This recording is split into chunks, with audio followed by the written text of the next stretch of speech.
And welcome back to Film Criticism Episode 2. Today's film is Spirited Away. Is it good or bad? We'll see about the end of this video. The beauty and the animation of Spirited Away. Whoever animated the film is really smart. So to break it down, if you're a 7-year-old finger-licking, bogey-picking, nail-clipping, mountain hiking, zoo-fighting, tail-biting, snake-sharp bite mark playing in the art while your dog barks punk, then you probably wouldn't have noticed that moving objects in every scene of Spirited Away is more in the art style of a cartoon, and the objects in the scene that never move are more detailed, like a drawing on paper. This gives the film certain layers, a perspective for the audience that is important to the film, as it also makes the colouring and design stand out to regular nerds. I'm aware that the following sentence does not make sense, but the quote-unquote cinematography is spectacular. Yes, it's simple and not as surprising as movies like Her or Blade Runner, but for a kids movie, spectacular. Plot.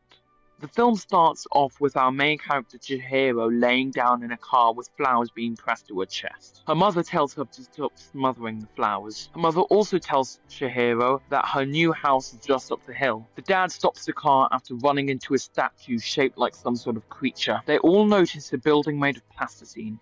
It looks abandoned. Yet enters the building. Chihiro refuses to enter, but gets scared by the statue.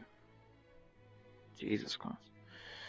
They all enter the building, noticing that there is land on the other side. A river so blue, the land so green, awakens all their eyes. They eventually reach a market full of buffets and small houses. The mum and dad start eating from the buffets. They offer Chihiro food, but she refuses, telling her parents she wants to go back to the car. Chihiro leaves and goes exploring around the small town. She finds a massive tower that says oil, or at least it's what the English subtitles tell me on Netflix. She later heads back to her mum and dad, discovering that they became pigs.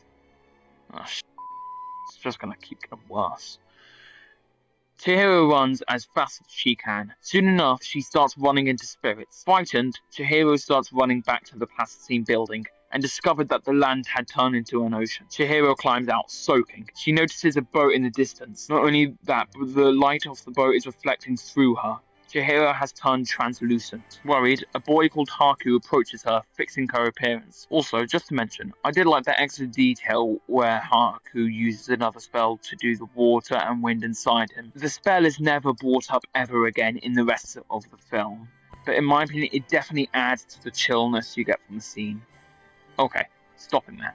If you want to analyse a film properly, you'd have to do a thriller or an action film. Those films have the best ratio of pros and cons, but Spirited Away is an exception. There's so much not going on in a place full of movement. It's truly a masterpiece. If you notice how Chihiro reacts when her parents turn out to be pigs, it's so unsurprising. Me personally, I would have my pants.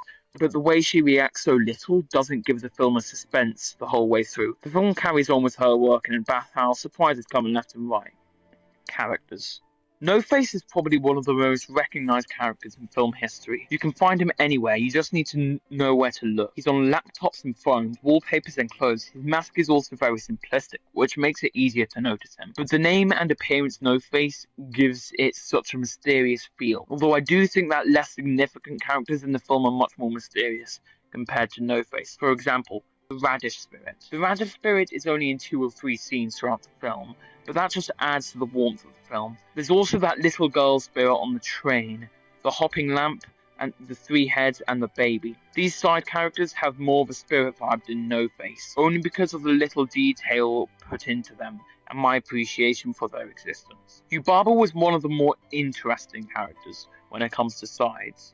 Her setting is really just a witch who owns a bathhouse and is really grumpy all the time. Also note that her head looks like Maui from Easter Island. Throughout the film we also see her in the form of a bird, with the mini her that also is in the form of a bird. Yubaba's sister, Zeniba, is a much nicer person, much kinder and caring, a little like your grandma on your birthday.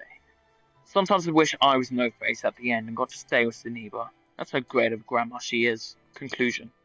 When I have my kids, Galicico Critics Mini and Galicico Critics Mini Mini, the first film they will ever watch is Spirited Away. The film is so easy to watch and so calming at times. You always want to look at every aspect of the film, whether it's the bathhouse, the train station, or Zeniba's hut. The film will always be great. Spirited Away has a place in everyone's heart. Anyways, that.